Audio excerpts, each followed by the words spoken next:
حضرت حسن بصری رحمت اللہ علیہ جو اللہ کے ایک نیک بندے تھے، لیکن شروع میں موتیوں اور جواہرات کے سوداگر تھے۔ قسم قسم کے موتی اور جواہرات کی آپ تجارت کرتے تھے اور بڑے بڑے بادشاہوں کے پاس جواہرات تحفے میں لے جا کر پیش بھی کرتے تھے۔ ایک مرتبہ کچھ جواہرات لے کر روم کے بادشاہ ہرکل کے پاس گئے، لیکن وزیر نے کہا کہ بادشاہ ابھی کسی اور چیز میں مصروف ہیں، ابھی وہ مل نہیں سکتے، اگر تم چاہو تو میں وہاں تمہیں لے جا سکتا ہوں۔ حضرت حسن بصری نے کہا کہ میں ضرور چلنا چاہوں گا۔ وزیر نے حضرت حسن کو لے کر ایک میدان میں گیا، وہاں پر ایک خیمہ تھا جس کے پاس کھڑا کر دیا، جو نہایت ہی قیمتی اور خوبصورت خیمہ تھا۔ حضرت حسن بصری خیمے کے پیچھے جا کر کھڑے ہو گئے، جہاں سے اندر کا منظر پورا دکھ رہا تھا۔ دراصل وہ خیمہ بادشاہ ہرکل کے عزیز بیٹے کے قبر پر بنا ہوا تھا اور آج اس کی سالانہ برسی کا دن تھا۔ بادشاہ کا یہ رسم تھا کہ ہر سال تعزیت کے لیے آیا کرتا تھا۔ حضرت حسن نے دیکھا کہ پہلے ایک جماعت مقدس عیسائی لوگوں کی خیمے کے اندر آئی اور قبر کے پاس کھڑے ہو کر کچھ پڑھنے لگے، اور پھر اس کے بعد روتے ہوئے وہاں سے نکل گئے۔ اس کے بعد ایک جماعت طبیبوں کی یعنی ڈاکٹر اور عقل مند لوگوں کی آئی۔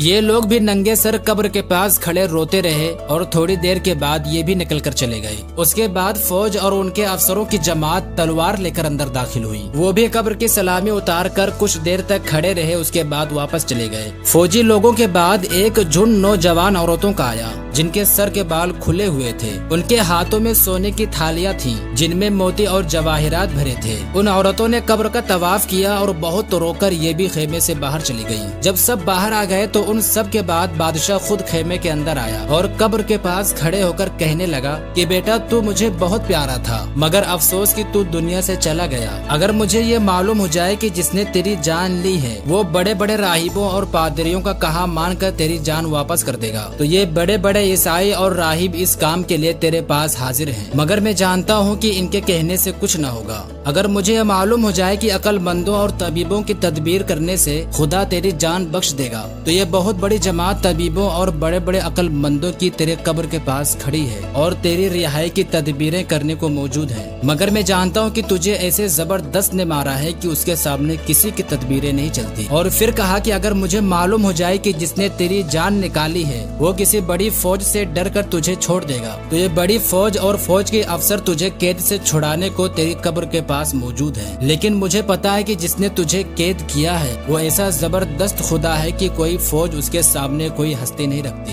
اے بیٹا اگر مجھے معلوم ہو جائے کہ جس نے تجھے مارا ہے وہ حسین اور خوبصورت عورتوں کا طالب ہے، وہ حسین عورتوں کو لے کر تجھے چھوڑ دے گا، تو تجھے چھڑانے کے لیے ایک خوبصورت عورتوں کی جماعت حاضر ہے، مگر میں جانتا ہوں کہ نہ ہی وہ حسین عورتوں کا طالب ہے اور نہ ہی اسے مال و جواہرات کی خواہش ہے، اور اب وہ تجھے کسی بھی طرح واپس نہیں کرے گا، اس لیے اب میں تجھ سے پھر 1 سال کے لیے رخصت ہوتا ہوں، 1 سال کے بعد پھر تیرے پاس آؤں گا۔ یہ کہہ کر بادشاہ خیمے سے باہر نکل آیا، جس کے بعد سب وہاں سے چلے گئے۔ حضرت حسن نے جب یہ واقعہ دیکھا تو دل پر ایسا اثر پڑا کہ دنیا کی محبت آپ کے دل سے بالکل ختم ہو گئی، اور اس دن سے آپ نے جواہرات کو بیچنا چھوڑ دیا، اور بصرے میں آ کر آپ نے قسم کھائی کہ آج سے میں اس دنیا میں کبھی بھی نہیں ہنسوں گا، اور پھر اس کے بعد عبادت میں اس طرح مشغول ہو گئے کہ اس زمانے میں ان جیسا کوئی نہ تھا، اور جب تک زندہ تھے 70 برس تک آپ نے کبھی بھی بے وضو ہو کر نہیں سویا۔ دوستو اسی طرح ایک دن ہم سب کو دنیا سے جانا ہے، اور جس کے بعد دنیا کی کوئی بھی دولت ہمارے کام نہیں آنے والی۔